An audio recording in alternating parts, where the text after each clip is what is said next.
आप देख रहे हैं डार्क फाइल्स। डार्क फाइल्स में आज की कहानी हमारे साथ सर की है गणेश जी ने, जो कि अंधेरी मुंबई के रहने वाले हैं। तो चलिए बढ़ते हैं आज की इस कहानी की ओर। आज की इस वीडियो में आगे बढ़ने से पहले अगर आपने अभी तक हमारे चैनल को सब्सक्राइब नहीं किया है तो कर लें, और ऐसी ही और वीडियोस के लिए देखें अनहोनी।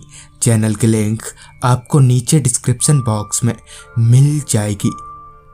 दोस्तों, मुंबई जैसी दौड़ती रहने वाली शहर में भी एक जगह ऐसी है जहां लोग आज तक रात में जाने से कतराते हैं। इस घटना से पहले तक मैं यानी गणेश भूत प्रेत जैसी चीज़ों पर रद्दी पर भी यकीन नहीं करता था और ना ही इन सब बातों में उतनी तवज्जो देता था, मगर इस हादसे ने मुझे ये विश्वास करने पर मजबूर कर दिया कि इस दुनिया में इंसानों के अलावा ऊपरी शक्तियों की भी मौजूदगी है। दरअसल घटना कुछ यूं है कि उन दिनों मैं गोरेगांव में काम करता था, जिस वजह से मुझे हर रोज़ अंधेरी से गोरेगांव तक का सफ़र तय करना पड़ता था, जिसके लिए मैं अपनी इकलौती सवारी बाइक का इस्तेमाल करता था। ऐसे ही एक रोज़ जब मैं अपने काम पर था तो मेरा सर हल्का हल्का दर्द कर रहा था। ऊपर से आज काम भी काफ़ी ज़्यादा था, क्योंकि कल ही मुझे कहीं जाना था।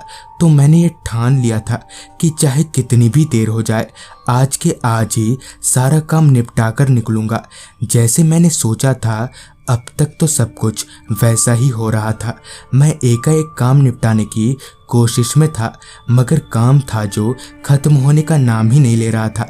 ऐसे ही काम करते करते शाम रात में तब्दील हो गई। रात के करीब 1:30 बजे को जाकर जब मेरा काम ख़त्म हुआ तो मैं बाइक लेकर घर की तरफ निकल पड़ा। इतनी रात हो जाने के बावजूद भी रास्ते पर एकाध लोग दिख ही रहे थे। मुझे घर पहुंचने की भी काफ़ी जल्दी थी, क्योंकि मुझे कल ही दूसरी जगह के लिए निकलना था। तो मैंने सोचा कि क्यों ना आज आरे कॉलोनी वाले रोड से चला जाए, ताकि मैं जल्द से जल्द अपने घर पहुंच सकूं। हालांकि मैंने इस रास्ते के बारे में कई सारी अफवाहें सुन रखी थी, पर क्योंकि मैं इन सब बातों पर विश्वास नहीं करता था तो मैं बिंदास होकर उस रास्ते पर आगे बढ़ता रहा। इससे पहले वाले रास्ते पर तो एकाध लोग भी दिखाई पड़ रहे थे, मगर इस रास्ते पर ना तो कहीं कोई आदमी दिख रहा था और ना ही पर मार रहा कोई परिंदा। रास्ते के किनारे लगे घने पेड़ों के अलावा और कुछ भी नहीं दिख रहा था। हालांकि उस रास्ते पर स्ट्रीट लाइट्स थी, मगर बहुत दूर दूर पर, जिस वजह से रास्ते पर आधी अधूरी रोशनी थी। अंधेरे को चीरती हुई मेरी बाइक की हेडलाइट की रोशनी मुझे आगे का रास्ता दिखा रही थी। अभी मैं आगे बढ़ ही रहा था कि तभी शर्ट के जेब में रखा मेरा फ़ोन बज उठा।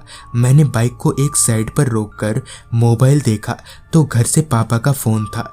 मेरे फ़ोन उठाते ही पापा ने कहा, कहाँ है तू, अभी तक आया नहीं? जिस पर मैंने कहा, बस आ रहा हूँ, आरे कॉलोनी वाले रास्ते पर हूँ। ये सुनते ही पता नहीं पापा को क्या हो गया, जो वो एकदम से मेरे ऊपर बरस पड़े और मुझे जल्द से जल्द उस रास्ते से निकलने के लिए बोलने लगे। इसी बीच फ़ोन कट हो गया। फ़ोन कटते ही मैंने मोबाइल जेब में रखा और वापस आगे बढ़ने लगा। पापा की बातें सुनकर अब मुझे भी कहीं ना कहीं थोड़ी घबराहट सी होने लगी थी, पर मैं इतना भी नहीं घबराया था कि बाइक घुमा लूँ। अभी मैं उस रास्ते पर कुछ आगे ही गया होऊंगा कि तभी रोड के एक किनारे पर मुझे एक औरत खड़ी दिखी, जिसने की लाल साड़ी पहन रखी थी। तभी वो औरत मुझे हाथ दिखाकर बाइक रोकने का इशारा करने लगी। पहले तो मैंने सोचा कि बाइक नहीं रोकूंगा, पर पता नहीं क्यों उस औरत को देखकर मुझे ऐसा लग रहा था जैसे वो किसी मुश्किल में हो। लिहाजन मैंने बाइक को ठीक उस औरत के पास रोका और उससे पूछते हुए कहा, बहन जी, कहाँ जाना है आपको? जिस पर उस औरत ने कहा, बस थोड़ी दूर। ये बोलते हुए वो औरत मेरी बाइक पर बैठ गई। उसके बैठते ही मैंने बाइक को आगे बढ़ा लिया। बाइक भगाते हुए मैंने उस औरत से बात करते हुए कहा, आप रहती कहाँ हैं और यहाँ इतनी रात गए? जिस पर उस औरत का कोई जवाब नहीं आया। मैंने सोचा कि शायद उसे बात नहीं करना होगा। बाइक चलाते हुए मैंने एक बात नोटिस करी कि उस औरत के पीछे बैठने के बावजूद भी मेरी बाइक पर डबल लोड का कोई भार महसूस नहीं हो रहा था और ना ही उस औरत का शरीर मेरे शरीर से टच हो रहा था, जबकि लुकिंग ग्लास पर मैं अपने कंधे पर उस औरत का हाथ साफ तौर पर देख पा रहा था। खैर मैं आगे बढ़ता रहा। कुछ आगे जाकर मैंने अपनी बाइक को पिकनिक पॉइंट पर रोका और उस औरत से पूछते हुए कहा, मैं मरोल जा रहा हूँ, आपको कहीं जाना भी है या नहीं? ये बोलते हुए मैंने जैसे ही पीछे पलटा कि मेरे रगों में बहता खून पानी सा हो गया। दरअसल अब वो औरत मेरी बाइक पर नहीं थी। बाइक पर तो क्या, वो औरत दूर दूर तक कहीं नहीं थी। डर के मारे मेरे हाथ पैर थरथराने लगे थे। मैंने बिना वक्त गवाए बाइक स्टार्ट किया और भगाने लगा। कुछ आगे जाने पर मुझे 2 ऑटो वाले नजर आए। फिर मैंने उन्हें पूरी बात बता दी। पूरी बात सुनने के बाद उन्होंने बताया कि आज से कुछ साल पहले कुछ बदमाश लड़कों ने उस औरत के साथ गलत काम करके उसे वहीं पर मारकर फेंक दिया था।